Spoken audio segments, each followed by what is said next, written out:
Hi all, and welcome to the Stewardship Network's monthly webcast. Great to have you here. Jupiter, hi Jan, great to have you here from Chesapeake, Ohio and Albuquerque, New Mexico. Elizabeth, welcome. So I want to welcome you all to the Stewardship Network's monthly webcast. Great to see many returning webcast attendees and new faces as well. So welcome to all of you. It's a great chance for us to get together once a month on the second Wednesday of each and every month during the Eastern Time Zone's noon hour. And really pleased to be here today to talk about failure and how to never waste a good failure with Allison Catalano. As I said, I'm Lisa Brush with the Stewardship Network and really love being here with you all each and every month during the second Wednesday of the Eastern Time Zone's noon hour to talk about a full range of topics. And so happy to be here with Allison today to talk about failure.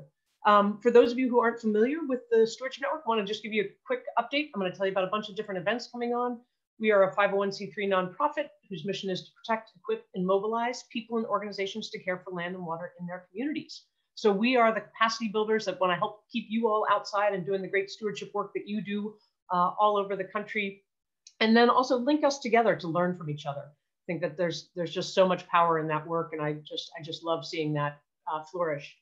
As I said, we have we're a national and international award-winning nonprofit for revolutionizing the way that land and water is cared for in communities. We have more than 1,000 different partners from a broad range. You all online are a great representation, from all volunteer nonprofits to global NGOs, from municipal, state, federal, tribal governmental units, consultants and contractors, universities, funders, you name it.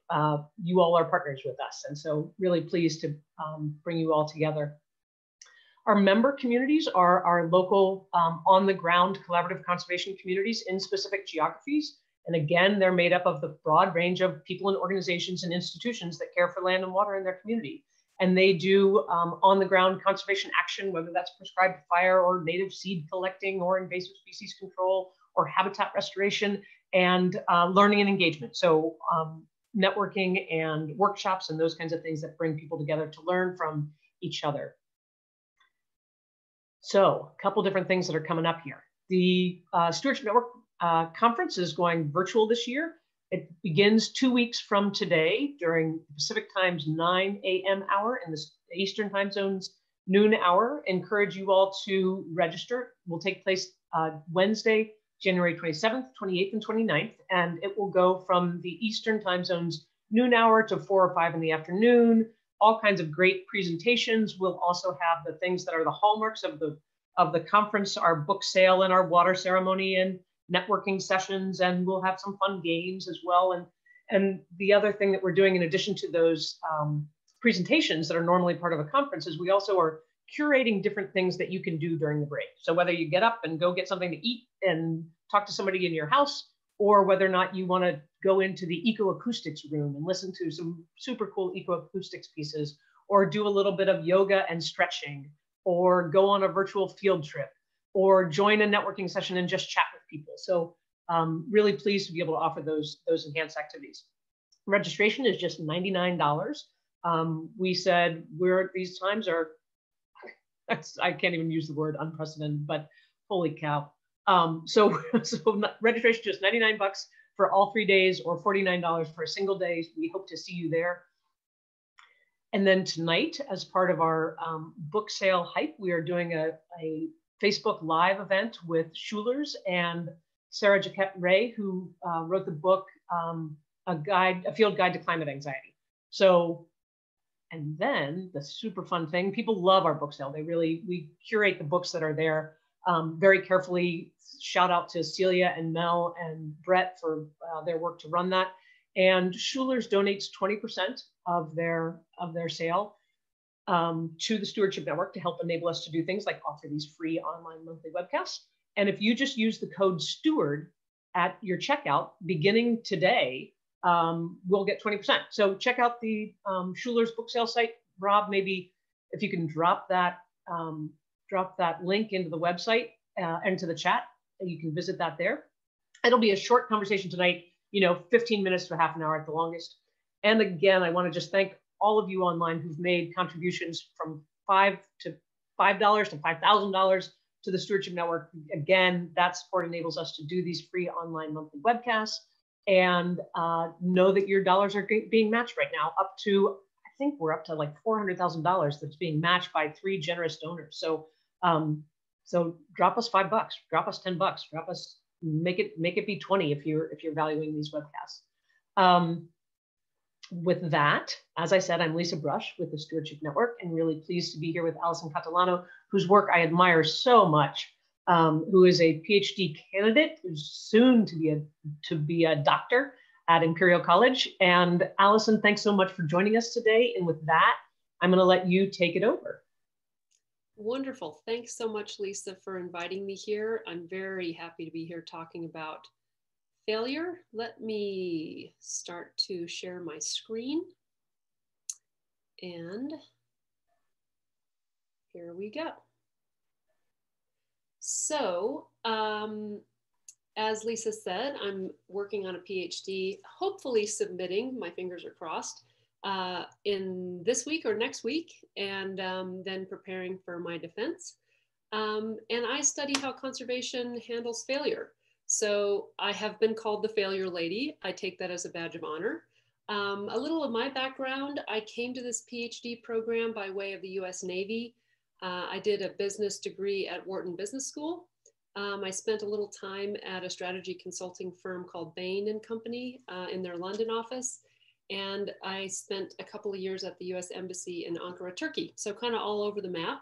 But I'm very glad to be here with you today and share some of these ideas that I've been working on over the last few years.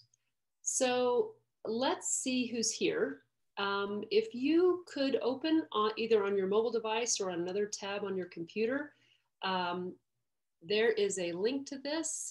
Let me in the chat. Again, it's in the chat, and I think I may have to just resend it. There it is. If you want to grab that, and we'll just get to know each other a little bit in this virtual format.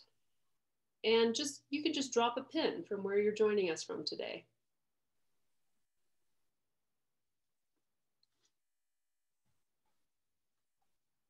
A lot of folks up here. I myself am in Colorado. I see my neighbor down there. And somebody in Ann Arbor, beautiful place. Florida, enjoying the warm weather. How lovely.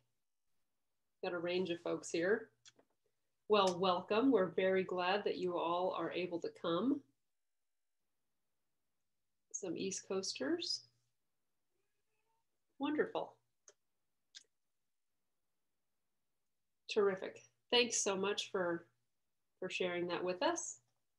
And what is one thing that helped you get through 2020? You can just type it into the poll and they'll appear. Gardening, wonderful.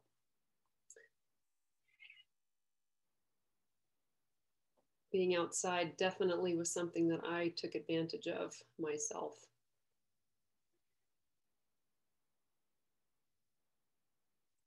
Great. Lots of all of those things, I think. Definitely something that I've been involved in too. I wish I could knit. That's one thing I haven't, I started to do, and my first efforts were not wonderful, kind of a failure, frankly. And hopefully I'll pick that back up and not let it get me down. So lots of all of those things, fantastic. Thank you all for sharing these wonderful, wonderful responses. Plants, being outside, friends, yeah, very important. Hiking, family, wonderful. Terrific. What about something that has, if you had to think of mindfulness, yep, I like that one. If you had to think of something when you hear the word failure, what comes to mind?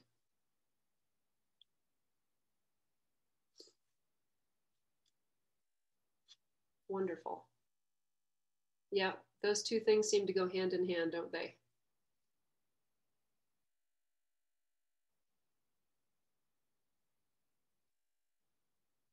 There's the learning piece for sure. Deadlines, yeah, I can feel that. Had a lot of those. Ugh. Inadequate. Yeah, there certainly is a lot of that. Give, that's an interesting one. Try, that makes sense. I like that learning, disappointment, and opportunity are the biggest ones there. That makes sense to me for sure. What if I said to you the words intelligent failure? What does that mean to you?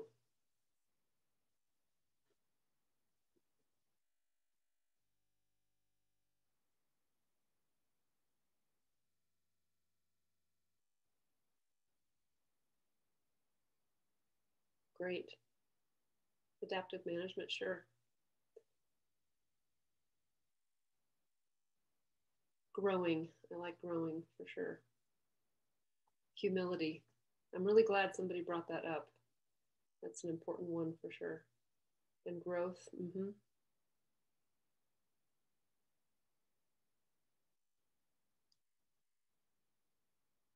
Yeah, so we can see that shifting to think about intelligent failure kind of reframes the conversation.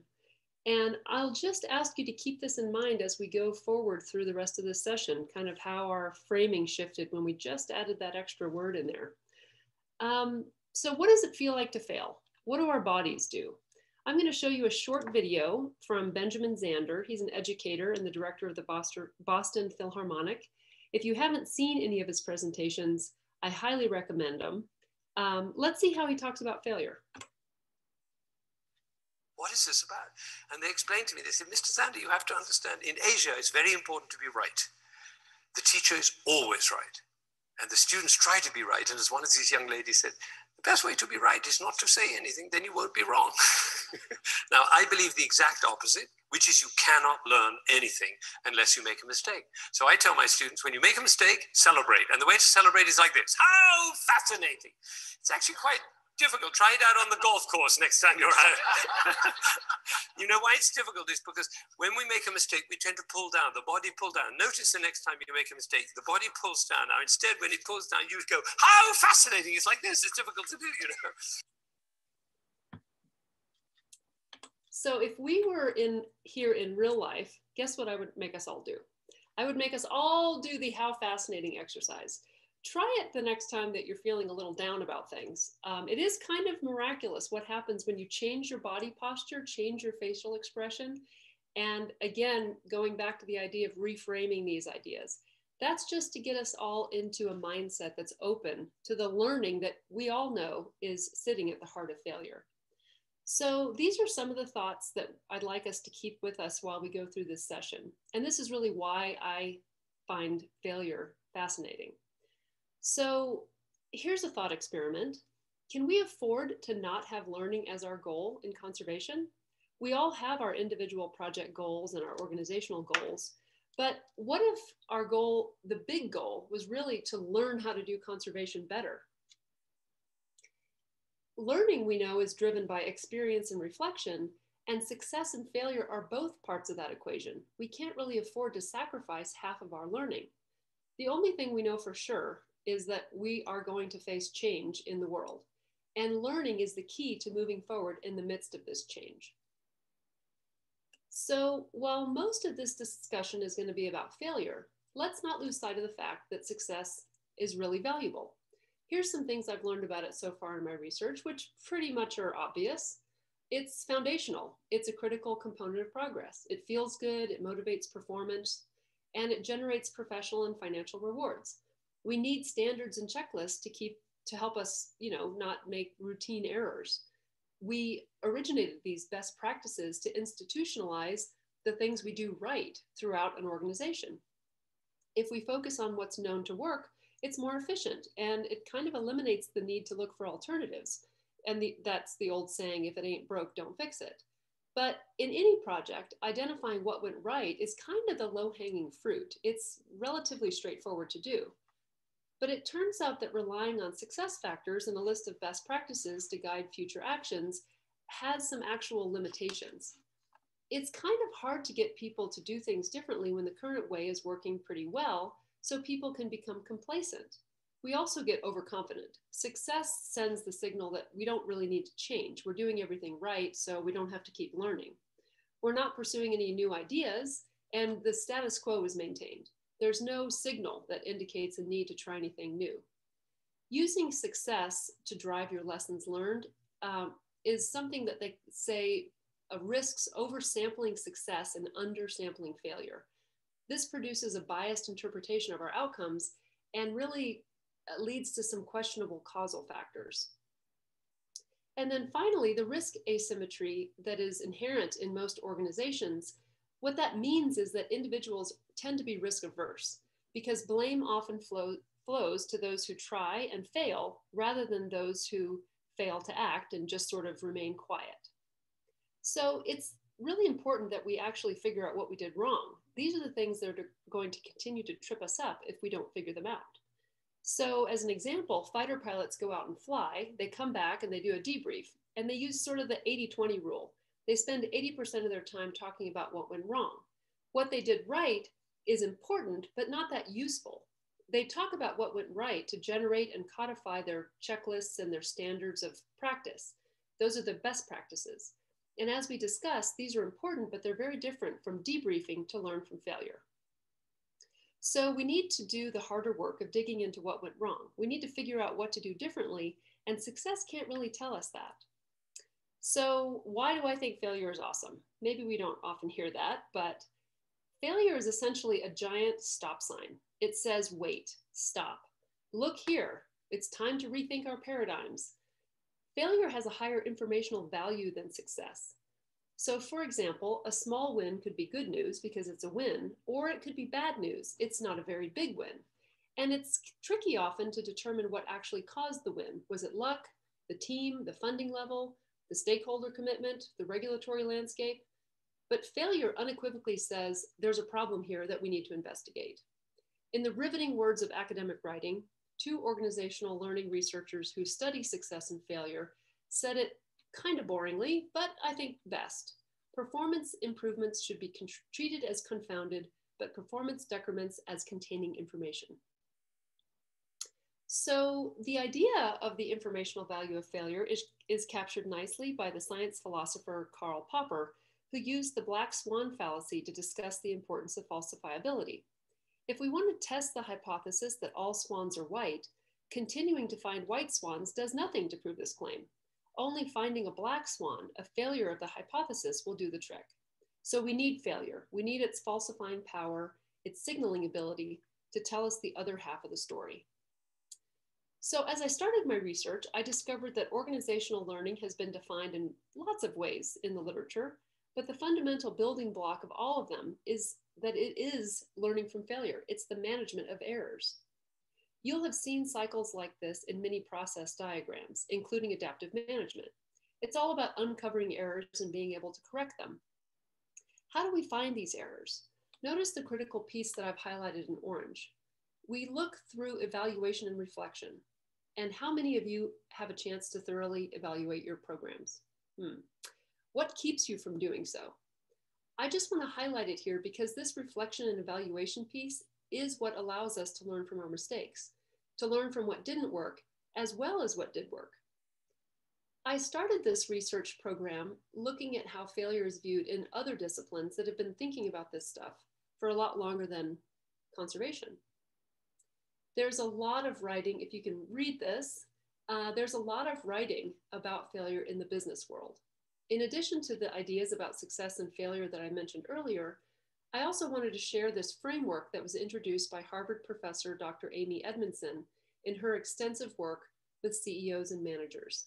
She presents it as a way to think about failure that highlights one of the major problems that we have to confront, which is blame. In one of her papers, she asked executives how many truly blameworthy failures occur in their organizations. And the answer she gets is usually less than 5%. But when she asked how many are treated as blameworthy, they usually say it's close to 90%. So in this model, we place the outcomes along a spectrum so that fault and failure are no longer conflated. The ultimate goal is to put blame in its appropriate place and remove fear from the discussion, except of course if there's an actual violation, so that real problem solving can take place. The medical world had a seismic shock in 1999 with the publication of the Institutes of Medicine report. Much like conservation, the individual failures in hospitals tend to be dispersed throughout the population. So it has traditionally been hard to get a sense of the scale of the problem. And you need this to motivate rapid and widespread cultural change. This report, however, brought it all together and started a slow revolution in healthcare, because for the first time, people saw the scale of the problem was actually akin to 3 jumbo jet crashes per day. These problems that they were facing up to include a system characterized by ingrained hierarchy and a fear of speaking up, as well as a fear of blame and a lack of a non-punitive reporting system. So there's a lot of literature in medicine about applying lessons from aviation to help address the problem of learning from failure. And medicine tends to use aviation safety as its benchmark, and we're going to look at why in a second. I'd like to show you a couple of slides quickly that are used at the new hire training at United Airlines.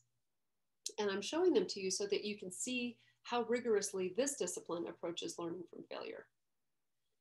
This dramatic line shows the reduction in accidents in the worldwide commercial jet fleet. With one important exception that we're going to talk about in a second, all of these safety improvements are technological improvements, and they're trying to squeeze every last bit out of these system causes for failure. I wish we had a graph that showed our reduction in failure rates in conservation that looked like that.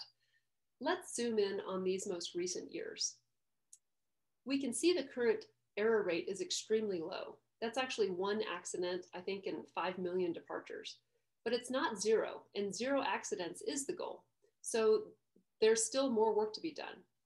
What they tell these new hire pilots, all of them are A-type, highly trained aviators who typically already have thousands of hours of flying under their belts before they make it to the big leagues, is that even though accidents are almost at 0, it's not good enough.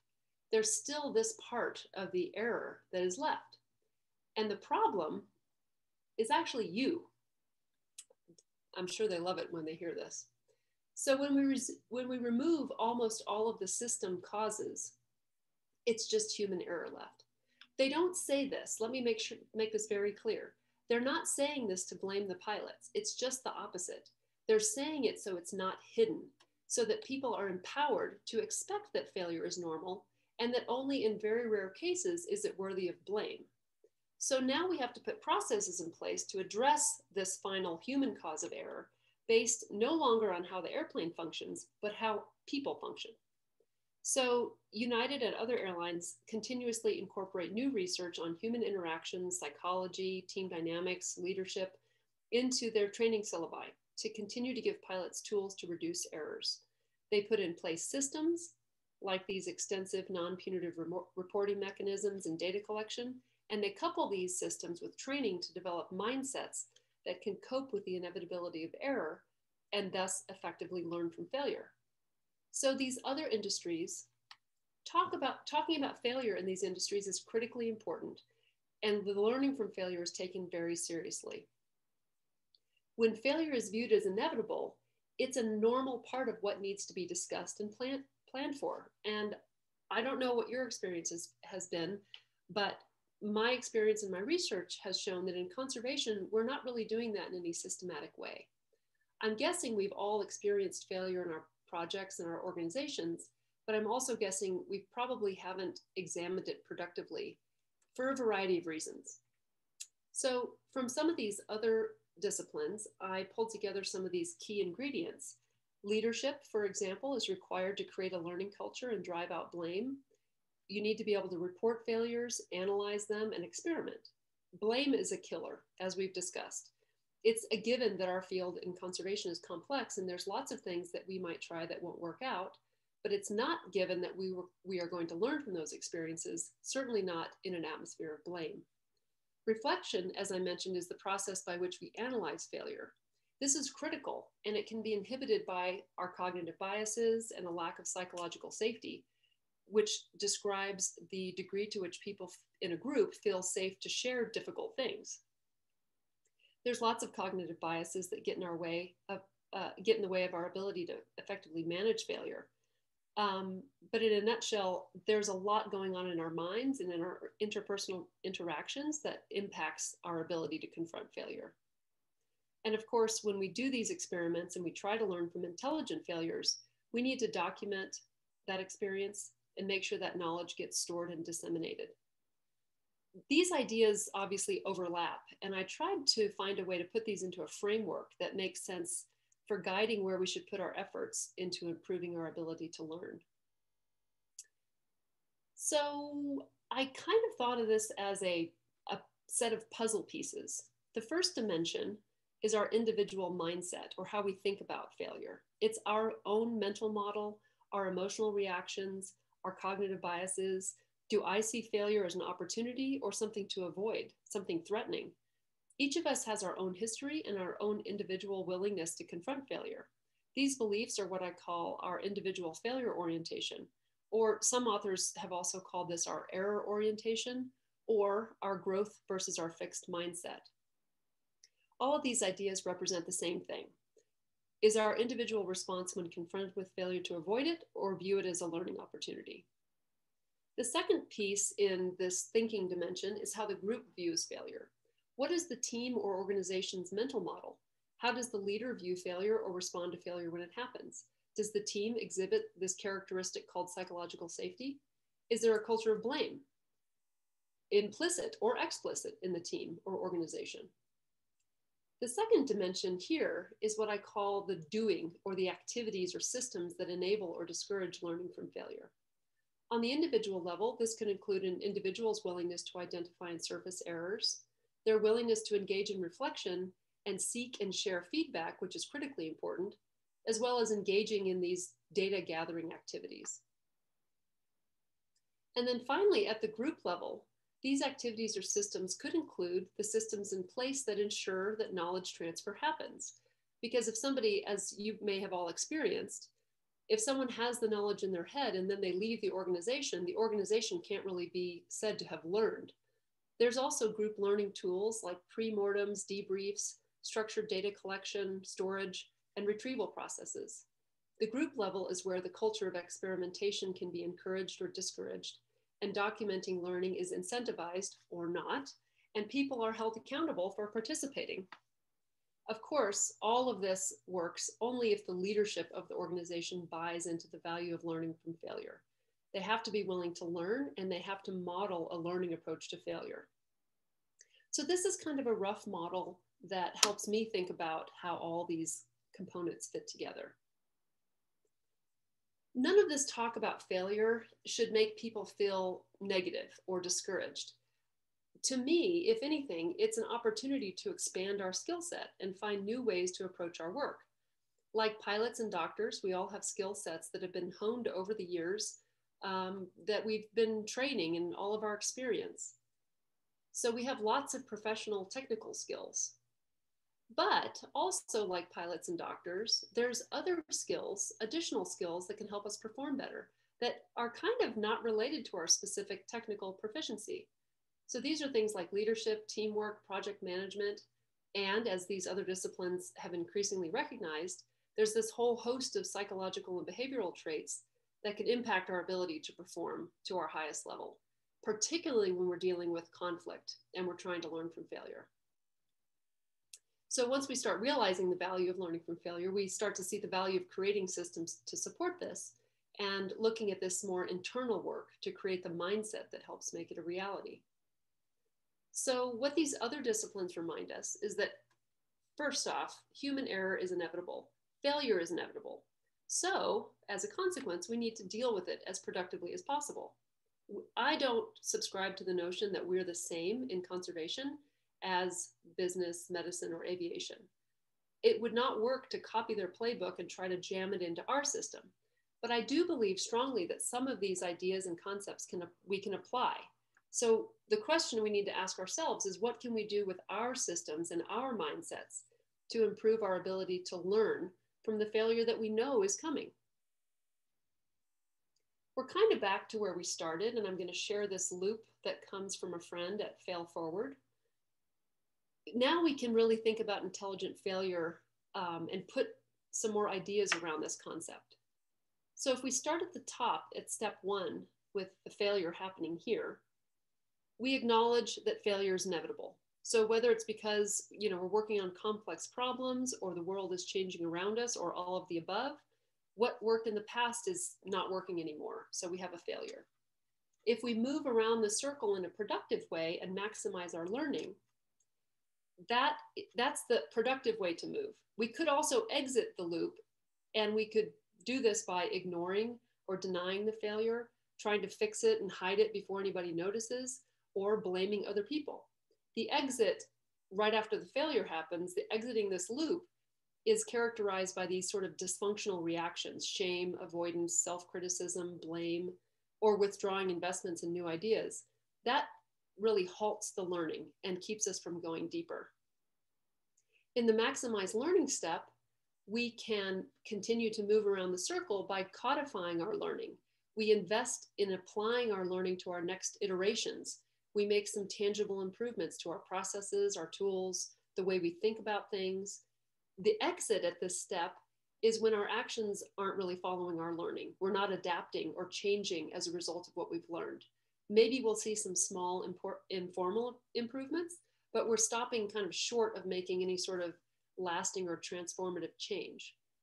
And even if we do try to maximize our learning at this step, if we don't share that learning and use it to change our behaviors or our mindsets or our processes, we're exiting the loop at that point. Step 3 with the improved iterations is intentionally trying to understand how our experience in learning from failure can strengthen all of our work and map the skills and practices that we've learned onto other initiatives. So it's building this comfort with failure and with the learning that comes from it so that we can grow and make some smart risks, take some smart risks and innovate as we go along. So we could exit here, and this process would be a decent learning loop, but we're not exactly maximizing the benefit that failure provides.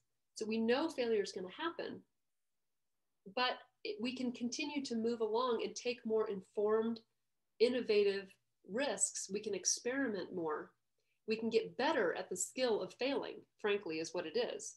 And then learning and improving from that, that allows us to open up to take more risks and try new things, because we know that even if those risks don't work out, that will only make us grow stronger and wiser from the experience. Of course, knowing that failure is inevitable, this is going to lead back to failure. But hopefully, we have more interesting and useful and valuable failures the next time around the loop. So I've thrown a lot at you today.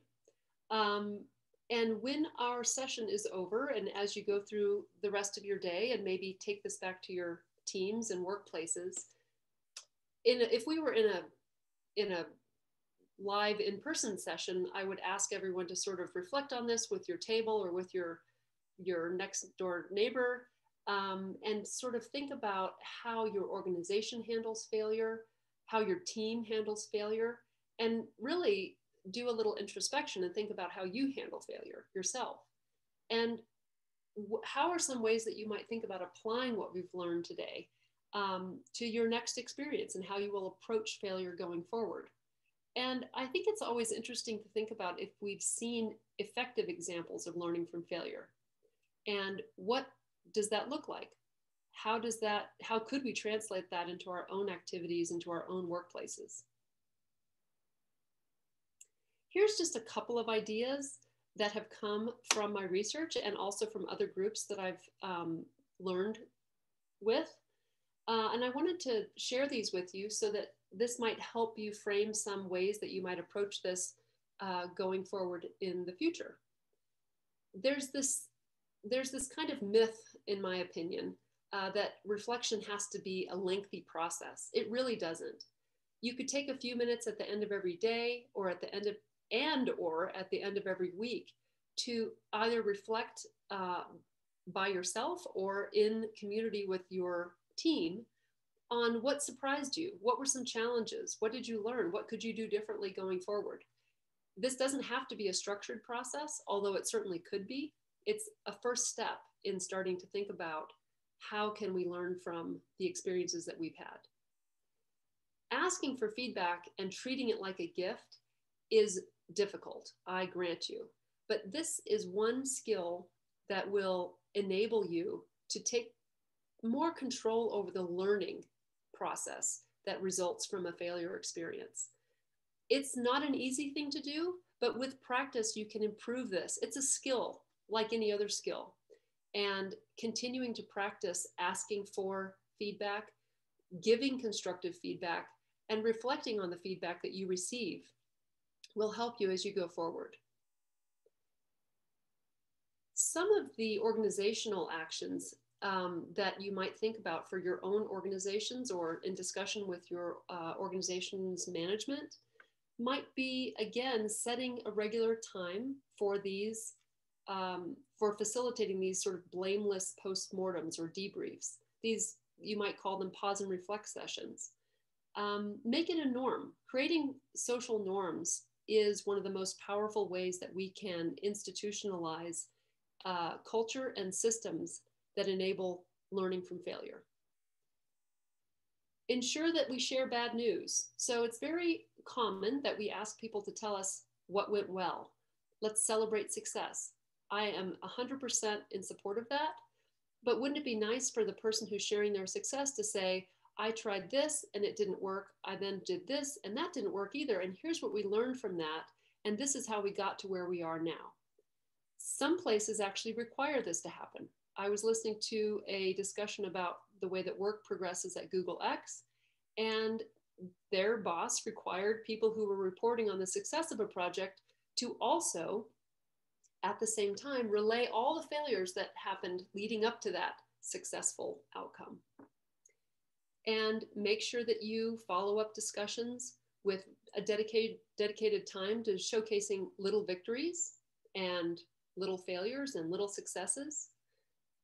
Make sure you dedicate time for innovation and self-directed projects.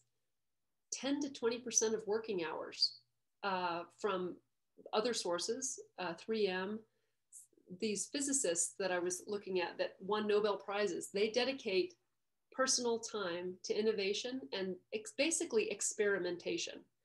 When was the last time you had an opportunity to experiment with anything in work? So essentially, we're talking about rewarding people that take smart risks, learning from failure. Importantly, behave as though failure is going to happen. Treat it as the inevitable outcome that it is. Here's one organization's idea to help create these social norms. And this slide is a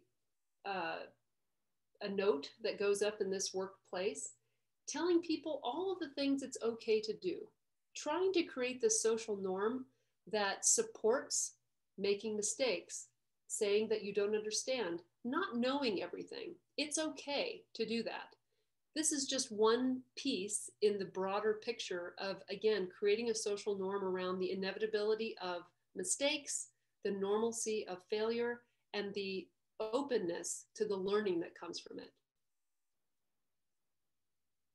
So where are we? What can we do as a discipline, as a workplace, as an organization, as an individual? How do we be more rigorous in our systematic learning from failure? How do we confront our own natural inclinations to avoid failure? Does anybody know the end of this quote, "To err is human"? Often people just start with the beginning of that quote. It turns out preserving an error is only the act of a fool. So really, in my mind, what this tells me is the only failure, the only real failure is the one that you didn't learn from. Here's some books that I have found insightful and enlightening as I've gone through this learning journey. This Harvard Business Review is not a book. It's actually an issue from April of 2011.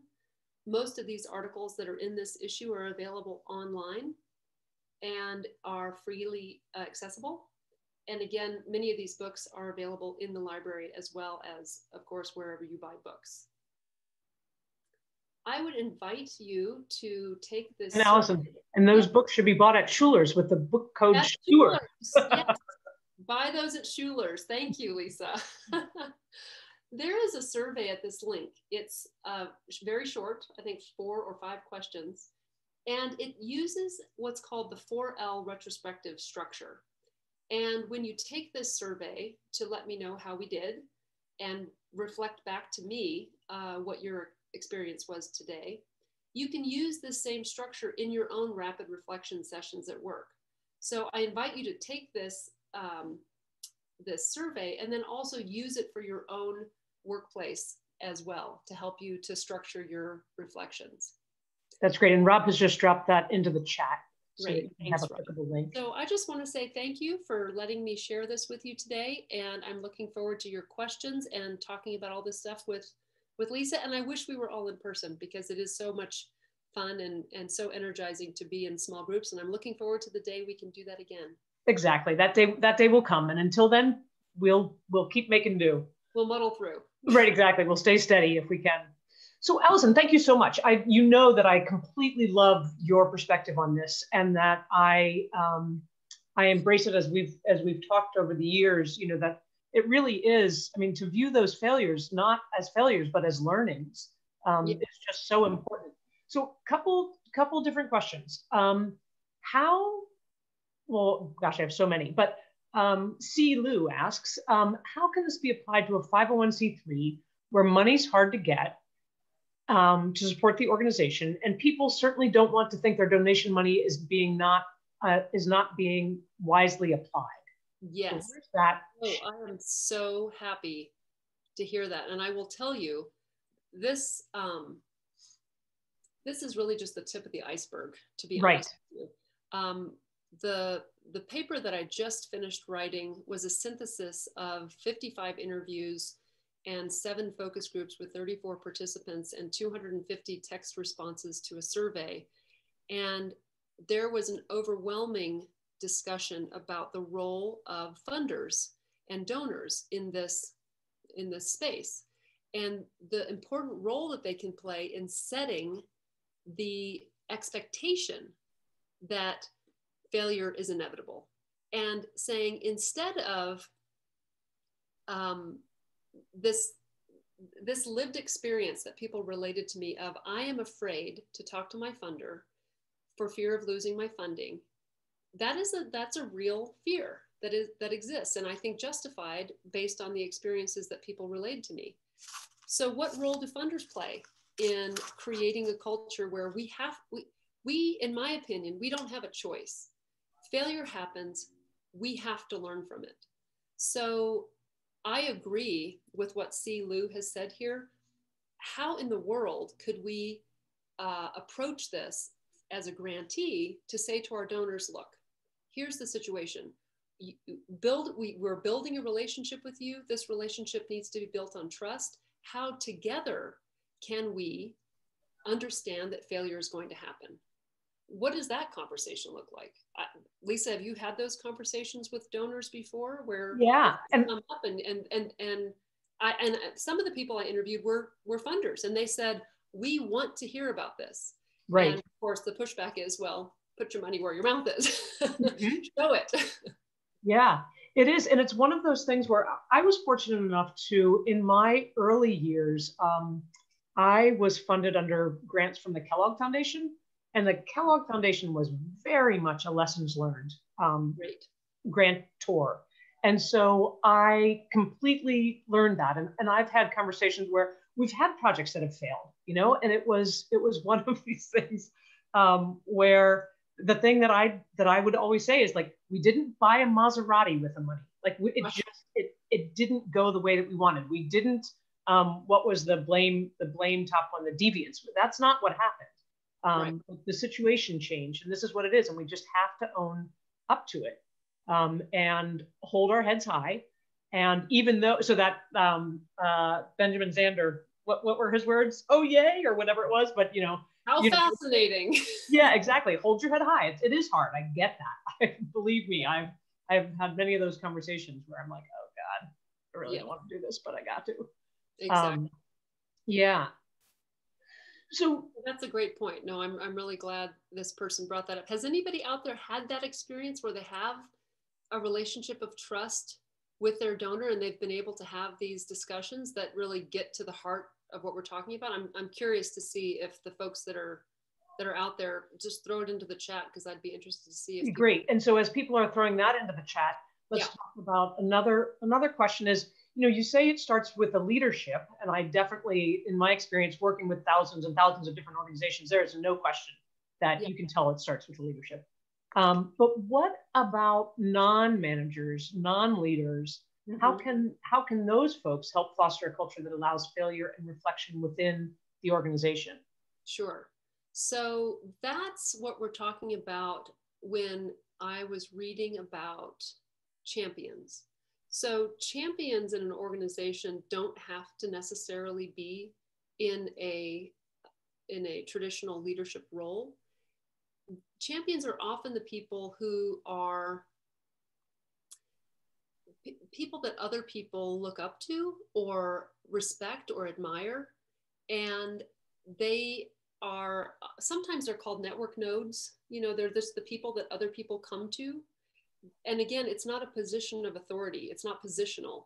It's, I'm sure, Lisa, you have a word for this, but I can't think of the word. It's just sort of, it comes because of the type of person that they are. So if you're one of those people, you might not even realize that you're one of those people. But if you're one of those people, or you can reach out to one of those types of people in your workplace and talk about this sort of thing, the kinds of things those people do are they talk about failure or challenges.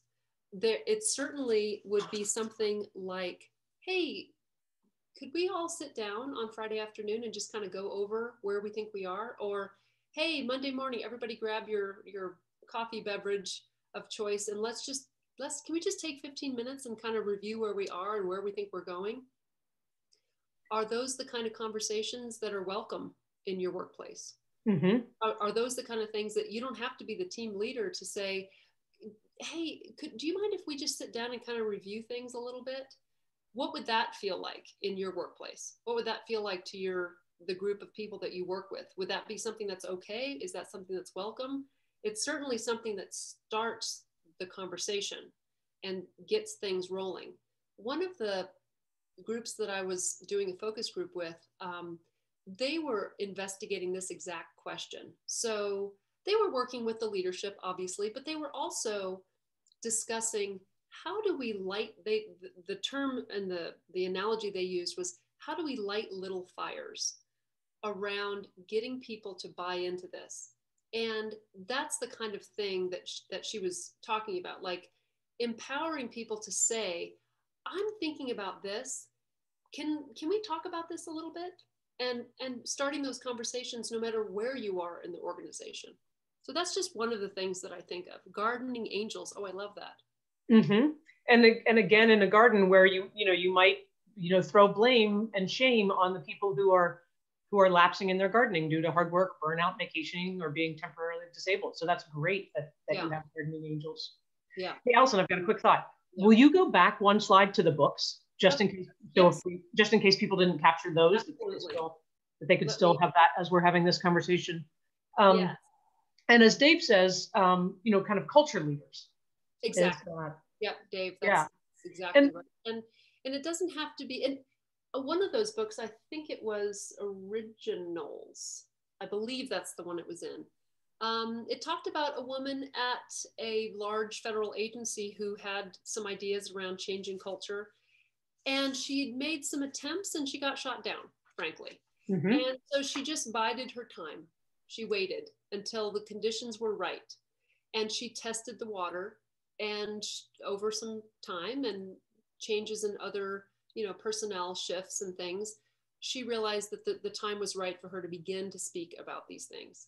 And so sometimes, and I think we've talked about this before, Lisa, sometimes it's just a matter of realizing that people aren't ready and kind of assessing the level of readiness for this sort of idea. Right. It's interesting, Emily commented earlier about how it's easy to develop a fixed mindset in a situation where the consequences of failure seem to create a significant negative impact. And, there's definitely one of the things that I've found, it's been funny, we've had a couple of people who've come in to work with the Stewardship Network and have come from cultures where it's not okay to be wrong, or it's not okay to do all those things that the wonderful sheet said it's okay to. And it's fascinating to watch, because I'm just like, no, this is, I want to know if you don't know how to do this and if you have a question. And after, one of the things that that one of these people said is after like 6 weeks, she was like, she came to the realization, she was like, this is the first job I've ever had in my life. And she was in her 50s, that I have not had to lie at, and just that is, so it is, we are talking about changing cultures in different places that is just so important, because we're never going to improve if we're afraid to innovate and be wrong. Exactly. Learn from that. Exactly. One of the experiences that a conservancy director shared with me is that they didn't feel that externally they could be really open about this, which is not an uncommon experience. But what they did instead was internally, they were extremely open about this. They had radical transparency, and they set aside some of their funding for experiments that were not always, shall we say, reported. But it enabled a degree of learning that they didn't feel would be supportive if they were radically transparent externally. And so that's, to me, is a wonderful way of approaching things, especially as things get started. You build your team from within, and you talk about these things, and you discuss what are the risks, what are the rewards, where are we in our evolution along this spectrum, and to what degree are our external partners open to this. And if they're not open to it right now, let's do what we can do internally and move along the spectrum over time. Right, that's a great story. Yeah. I was also thinking one of the story about the person in the federal agency who tested the waters and kind of got slapped down. There's oftentimes the phrase of surviving leadership, that at times it's just not right. And so you need to decide if you like the work and you like the job and it's meaningful and you're good at it and all those kinds of things, that you survive the leadership until the time is right, and you can do that. Absolutely, absolutely. And we probably all have stories of leadership that was, shall we say, less than conducive to learning. I specifically remember as a young naval officer screwing something up, and my boss, so this was the learning experience, yelling at me and telling me I was lazy and incompetent, which I shouldn't have, but inside I was laughing, because I'm like, that's not the case. There's a lot of other things you could have said about my work performance. And the fact that you picked those two things that are patently not true, I actually know that you don't know what you're talking about. So it kind of backfired a little bit, because I think he thought that that was really going to get me. But at the same time, I was like, you could have said any other words, and that would have really made me reflect. But lazy and incompetent were not the two words. Right. So we can certainly learn a lot from bad leadership, just like we can learn a lot from good leadership. Yep. So one of the other stories, in terms of the question about how to foster this as non-managers and non-leaders, one of the stories of a place where I worked where this happened. So I worked for a landscape nursery when I was in my 20s, playing ultimate frisbee at night and digging holes and planting trees and in the best shape you could possibly be in. And the owner of that landscape nursery was pretty ruthless. Like, you did things his way or the highway. And he was really, and so the culture at the place was not conducive to learning. It was not conducive to failure. And it's a job where every day people can get hurt because you're, using heavy equipment and doing that kind of thing. I was also the only woman working there. So again, this was a male-dominated culture. And one of the things that we started to do, because a couple of the people were like, this is just, actually what was happening is he was losing employees. And so he was motivated. And so we did what we called team building, but it was completely group therapy. And we brought in a sports psychologist. And on Friday afternoons, we would get together. And at that point, he's paying us all overtime because we'd all worked more than 40 hours. But he realized he needed to find some way to grow and change his mindset. And that in order for us to stick around and continue working there. And so, and this was brought to him as a suggestion as an employee. And we did it every Friday for the whole years I worked there. And so again, that's amazing. Yeah, being able to speak up and ask for change. And then the other thing that I was also thinking about is if you have a resistant leader, to link that leader up with another leader and say, hey, why don't you talk to Allison? Why don't you talk to Lisa? Why don't you talk to these other groups that are thinking about these things in this way that you find so foreign right now, because you feel like mistakes are errors that should be punished or something like that. What a great idea. I like that idea a lot. And I think it is, I think that's where the real optimism lies in my mind, is the notion that we're not fixed, and neither are the people that we work with. One of the cognitive biases that we have to deal with is fundamental attribution error, which is that I have insight into my emotions, my history, my experiences. So I think that my point of view is well informed and is very reasonable, whereas I don't have insight into your perspective. I only see your actions. So when you behave in a way that I don't understand, I'm very ready and willing to ascribe motivations and ulterior motives that may be completely wrong.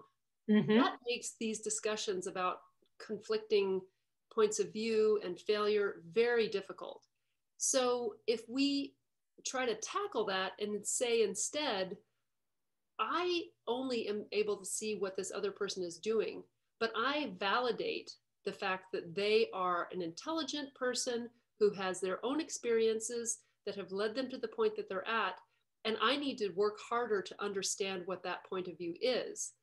I also need to acknowledge that people can change. So even if this person is acting in such a way right now, like your boss was originally, people can change. Their new experiences, new ways of thinking can be achieved, and we can move forward more wisely going forward.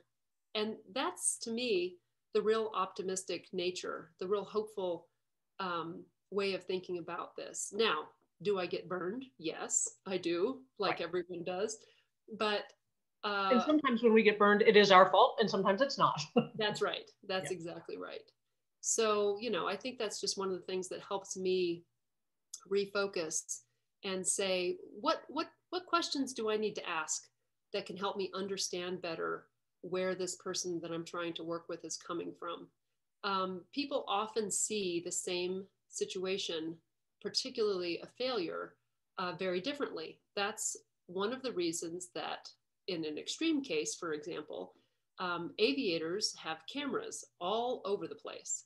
So when an aviator is landing on an aircraft carrier, just as an example, there's a television station on an aircraft carrier that is only 24 hours a day showing the flight deck. So all 5,000 people on that ship can see how every pilot is landing.